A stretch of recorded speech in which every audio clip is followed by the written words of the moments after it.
Okay, thank you everybody. Right now I'd like to introduce you to Rob Walters, CTO of ScieNFT. ScieNFT kindly sponsored some of this event, so big thank you to these guys. It's Rob's first time, I believe, presenting this presentation. So everybody, let's give him a warm welcome, and thank you, Rob. Thanks, Josh. Yeah, so I've been working at ScieNFT for a little over a year, and we're just now starting to come out of stealth. We like to think of ourselves as the blockchain preprint server. We're an early stage startup, so we got some seed funding from a VC in San Francisco. There's basically 4 people in the company. We are fairly international, so my business partner is Iranian French, and the 2 engineers that we're working with are Egyptian. So just before we get started, just so I can tune the messaging a little bit, how many people here have published a scientific paper? Okay. And how many people here are Solidity developers? All right. And let's get started. So those of you that have published a scientific paper probably know about some of the problems with the traditional science publishing industry. And I like to categorize them into these 3 categories. So the first is that it's fairly expensive both to publish a paper and also to read a paper. So especially if you are a citizen scientist or just an interested person and you're no longer attached to an institution who has negotiated access to all of the scientific literature, you can pay up to $50 for a single article.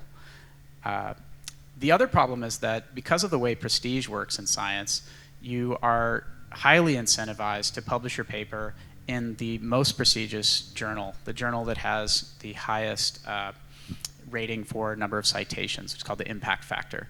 And so what this ends up causing is that scientists will tend to take their work and shop it. So you'll first submit it to Nature, and then you'll submit it to Physical Review, and then it'll end up in Applied Physics Letters or Physical Review E or something like this. And so the net result of this, even if it's working as efficiently as possible, is that work takes much longer to appear. And then finally, the problem is that the system as it is now is a little bit inequitable. So if you don't have a relationship with the editor of a journal because you haven't met them at a conference, it's harder for you to get attention for your work, which may still be a very good quality. And then, of course, as I mentioned earlier, just the price is a barrier to many people. So the reason that we have this system, or part of the reason that we have this system, is that there are a lot of companies that are making a lot of money off of this. And in particular, if we look at just the top 4, you have a combined market value of almost $30 billion. And this represents a lot of value that's being drained out of the core business of science, which is doing research and connecting the global research community together, and taking that value and putting it into publishing houses that are, they had a role historically, but it's so easy now for anybody to put information on the internet that it's not clear why we still are locked into the same system, other than just the inertia of how people are forced to publish in order to advance in their careers and have more funding opportunities. So there are a number of people and organizations who have been working to change this for many years. Largely, I think these fall under the umbrella of open science. And as you can see, like a lot of these funding dates, a lot of these organizations are now 20+ years old.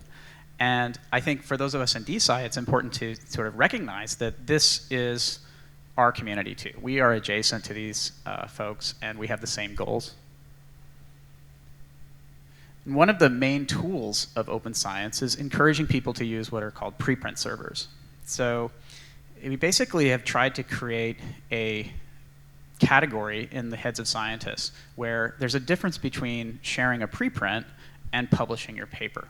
And this was kind of an end around of the existing prestige system, right? So journals say you can't publish your work anywhere else if you want to publish it here, and that's what matters for your career. And the pushback from scientists has been, well, okay, we're not going to publish our work, we're going to share it on a preprint server. And I think this has been very clever. It's been very effective in some communities. So if you are a high-energy physics researcher, every single paper you write is going to appear on archive.org. And as you can see, these organizations have gotten started a long time ago, basically at the same time as the internet. But the penetration is not where we want it to be. Only about 20% of papers are shared as preprints right now. And when you talk to scientists about why they don't share their work as preprints, some of the reasons that come up are just lack of awareness or lack of perceived value in doing so. If it's extra work to publish your work on a preprint server and you don't get any career points for it, maybe you don't do it. Some of the ways in which different communities have tried to solve this problem is by creating sort of branded special purpose clones of archive in a way. And some of these have different rules for what can be submitted, what kind of data can be shared, things like that.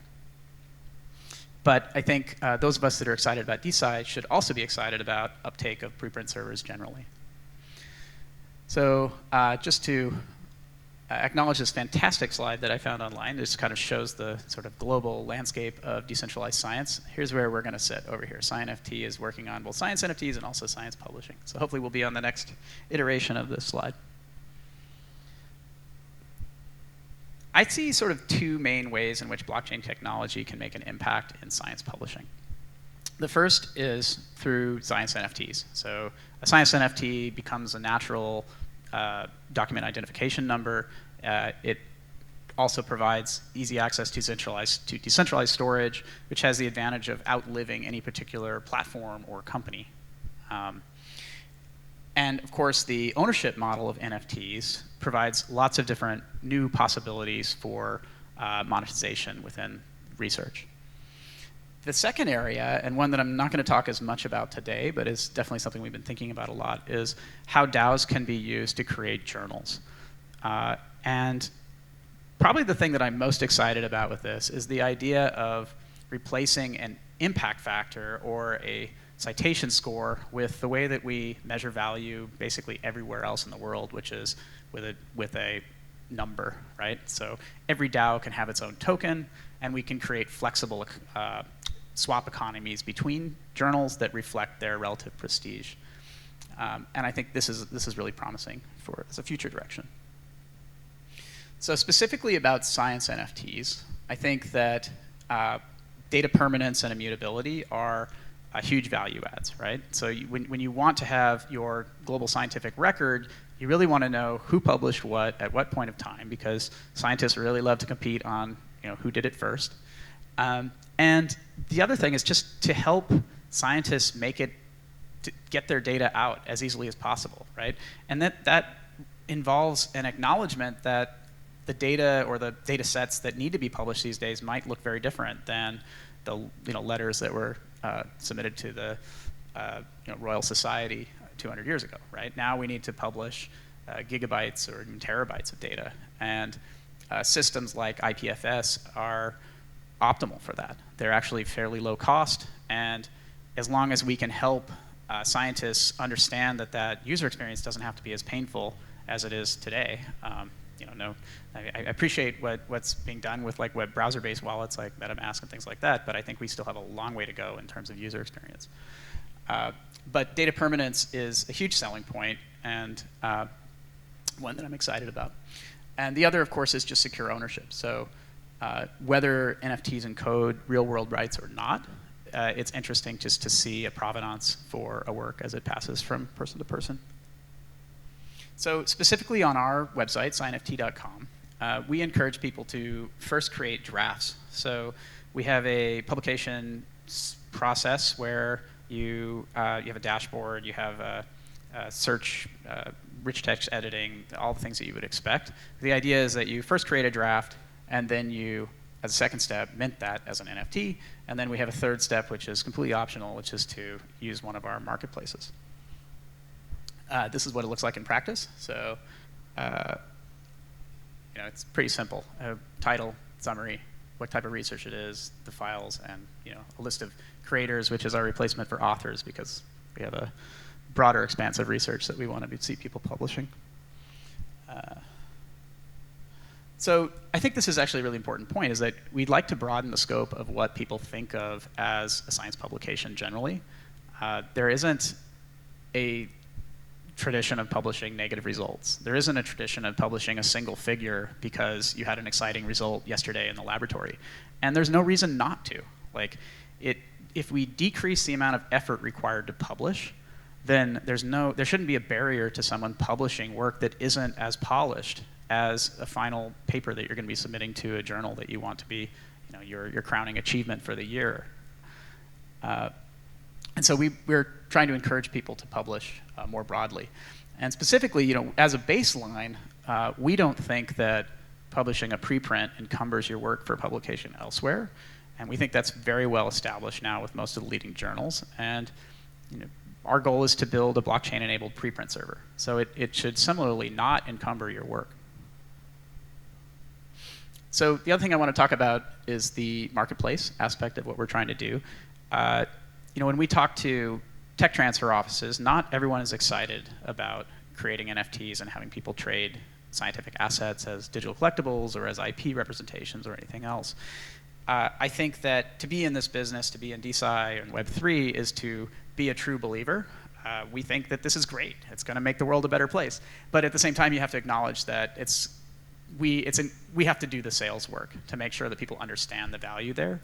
And in particular, we have to make sure that we are distancing ourselves from the overall kind of like Ponzi scheme, fraudulent reputation that unfortunately has tainted a lot of our space. So all of us need to make sure that we're policing each other and making sure that we're standing up for the principles that we agree in.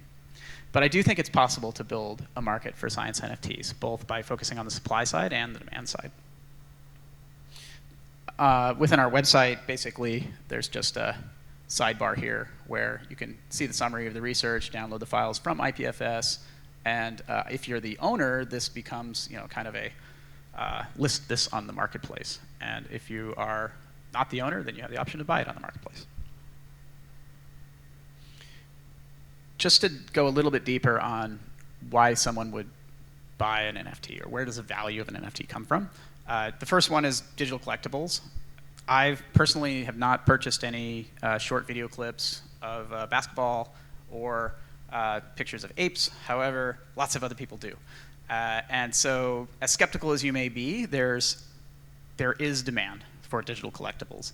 And there is a huge market, actually, in science collectibles. If you want to buy an original manuscript of a famous scientist, you can pay quite a lot for that. So it's not impossible to imagine that in the future, digital collectibles will be an even bigger part.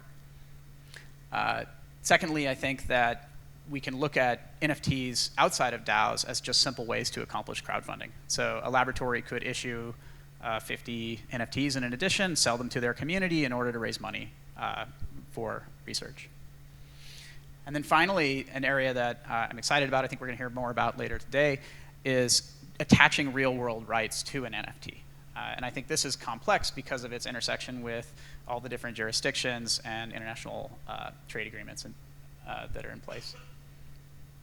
So I do want to talk a little bit about the technical details of how we see science NFTs, because I think that science NFTs have some unique needs in comparison to standard ERC 721 style NFTs. So in a standard NFT, you basically have a data field that perhaps is like a hash link out into IPFS, and you have a single permission role, which is the owner of the NFT. So it becomes kind of a static offering. You can imagine improvements here where you want to make sure that this is self-signing and things like that. But when we started thinking about science NFTs, our starting point was the idea that it's really important in science that people be able to retract work. That this is a fundamental part of the science publication industry. Sometimes research doesn't go as you planned, you made a mistake, and the ethical thing to do is retract your work. So the way that's done in traditional science publication is that you write a follow-up letter, and then that becomes part of the record. So we started off by thinking, okay, well, we really want to just have one field that the author can tag with respect to this. And that led us to this role of the administrator in addition to the owner. And then at the same time, we thought, okay, well, we also want to build capacity in to handle royalties more easily, and so we'll add a beneficiary to the NFT. But as I started thinking more about the possibilities of modifying an NFT after it's been minted, we ended up with a concept of basically changing the content fields to be linked lists. So our NFTs actually have an administrator linked list and an owner linked list. And the NFT is capable of being appended to in a write-only manner as time goes by. And each of those elements then becomes time-stamped on the blockchain. And the reason why I'm so excited about this linked list structure is that it opens the possibility of doing productive work on an NFT after it's been published. So we see some of the ideas here as human work, so things like peer reviews, commentaries, and of course the errata collections, but also AI work. And just some ideas that we've been kicking around are feed a paper into an AI that then tells you all the citations that you should have included and didn't. Or feed a paper into an AI and it tells you some interesting future research directions to consider pursuing, or a press release, or a explain it like M5 summary. And I'm sure that people will come up with lots of other ideas in that regard. And I think it's important to think about NFT data structures that support this sort of thing. Another big aspect of our platform is trying to simplify the user experience as much as possible. Most scientists they're not cryptocurrency owners. They have never used a wallet, either a software wallet or a hardware wallet. So we started out as a starting point of saying, well, we need to do custodial wallets for all of our users. And because we're doing custodial wallets, we also need to abstract the gas payments on behalf of those users. So we're creating a platform utility token in order to accomplish that user experience. It's complicated to make a platform utility token, just to put it lightly. But I think that the problems and the concerns generally fall into two main categories. The first is regulatory concerns, and the second is just kind of ethical concerns about putting your token out in the world. So first, with respect to the regulatory concerns, we're a BVI company, so we've kind of tried to stay out of the US jurisdictionally. I think that's part of the answer. Secondly, if you look at all of the SEC enforcement actions that are available, the messaging seems to be as much like Bitcoin as possible. So that means mine your token, don't make a token, certainly don't sell it to your investors in order to fund your development effort. And then in addition, I think there's also, you get a lot of leverage out of just being a good actor. So don't hire celebrities to hawk your token, don't try and create a Ponzi scheme, and don't do a pump and dump. So all of that said, I think it also is important to consider some of the ethical concerns in distributing a new token. So I would just say that lots of people have struggled with this for lots of years, and anytime you have a scarce resource, it's very difficult to figure out what's a fair way to get it out into the world.